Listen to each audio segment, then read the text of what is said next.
today I have a visitor in studio. I will not say a visitor, but of course one person who is sometimes visitors are the ones that are out of that come to Uganda, but to the people that we stay with, to the people that we share the same continent, we normally never call them visitors, but our brothers and sisters. You are welcome to the show, and it is The Beat. I have Rotarian Shaka. Yeah. Rotarian Shaka. Yeah. Well, today it's an opportunity to host you. Thank you. On 89 Smart FM, a show called The Beat. The Beat. Yeah, people would love to know who is Shaka. Yeah. What are you doing here? Well, I'm here to raise awareness about mental health. Okay. In Uganda. My name is Rotarian Shaka. I'm from the Rotary Club of Arkwright City, which is now headed by President Paul Nsubuga, who is our Hope Creator President.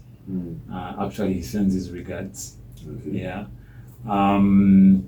Rotary is now about 119 years old, and one of the big issues that our Rotary President, Gordon McKinley, asked us as Rotarians around the world to perform was to play our role in ensuring good mental health in our communities, and to use our abilities and expertise and networks and our money and everything to ensure that we have good mental health.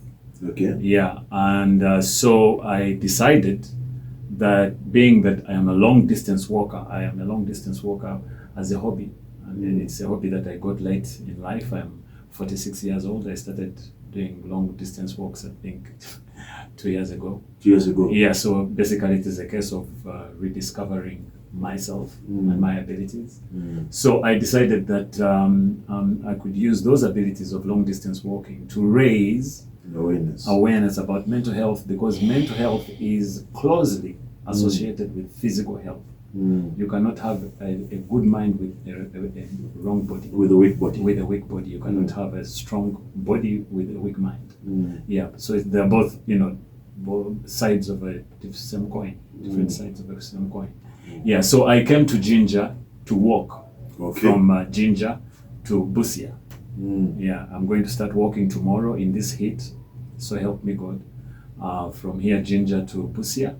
I already have an experience walking in Uganda. In September last year, I walked from Masaka to Kampala to Arkwright. Yeah, and just in about, I think, 2 weeks ago, I did another long one from Kisoro to Kabale.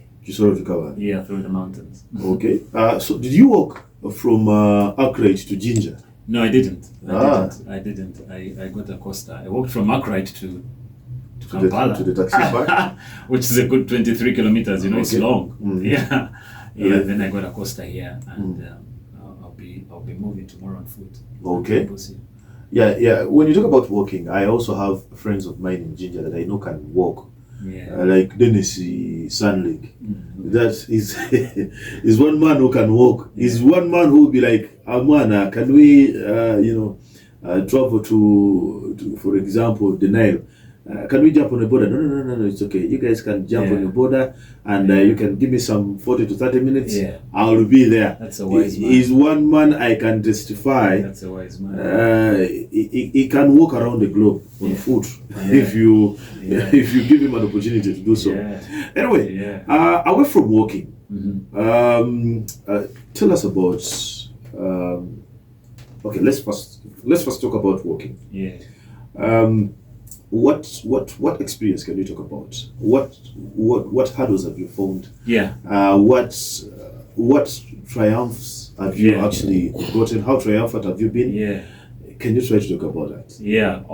Actually, that's one of the things that I go around speaking about in mental health, because I like to speak as a person from a lived experience of having transformed myself from a poor mental health state to an excellent one that I take on now. 2 years, 3 years, before COVID, even in COVID lockdown, from the age of 20 till then, I was overweight. I was about 90 kilograms. And when you're 90 kilograms and you're getting older, into your 50s, you are heading for a catastrophe. Especially here in Uganda, you get what they call these non-communicable diseases. Lifestyle diseases. Lifestyle diseases. Yeah.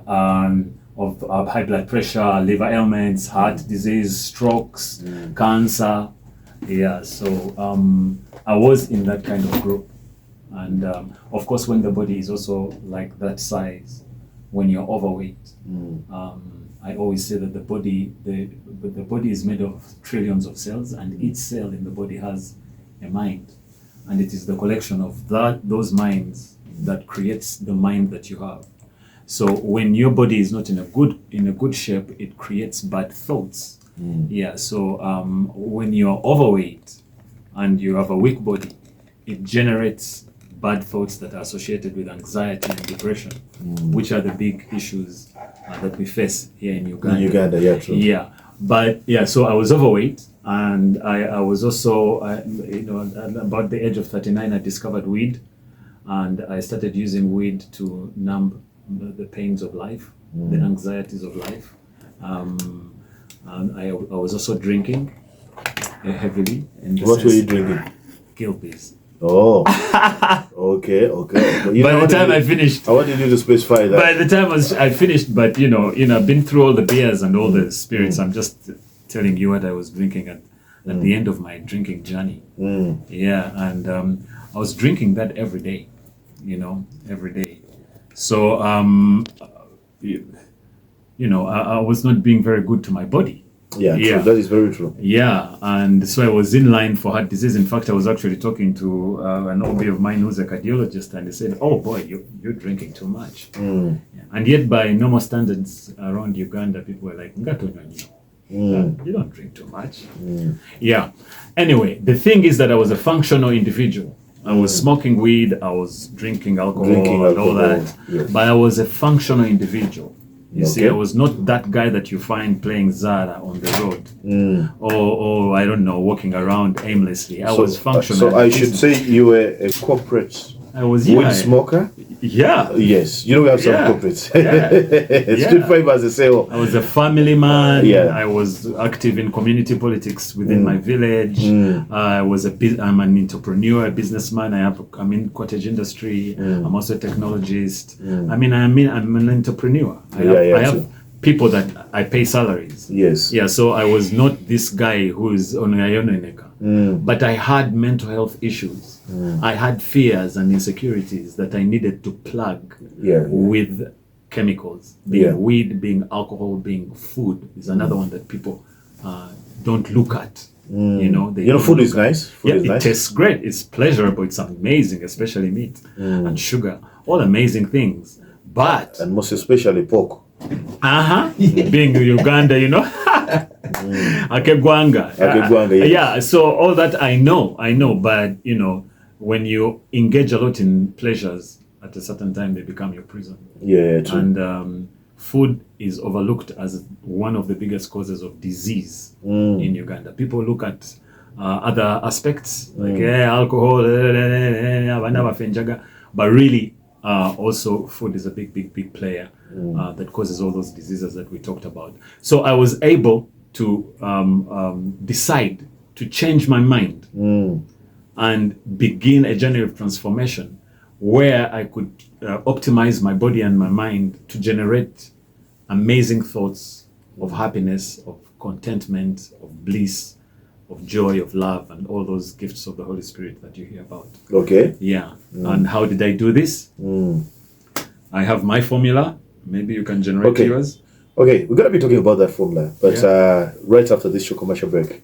And to you that would love to copy the formula and you want to forego some resentment, people are getting into that. Yeah. You want to forego some abuses. Yeah. You want to forego some alcohol. Insecurity. You want to forego all that. Yeah. We are coming back into the next segment, but I am in here with Rotarian Sheka.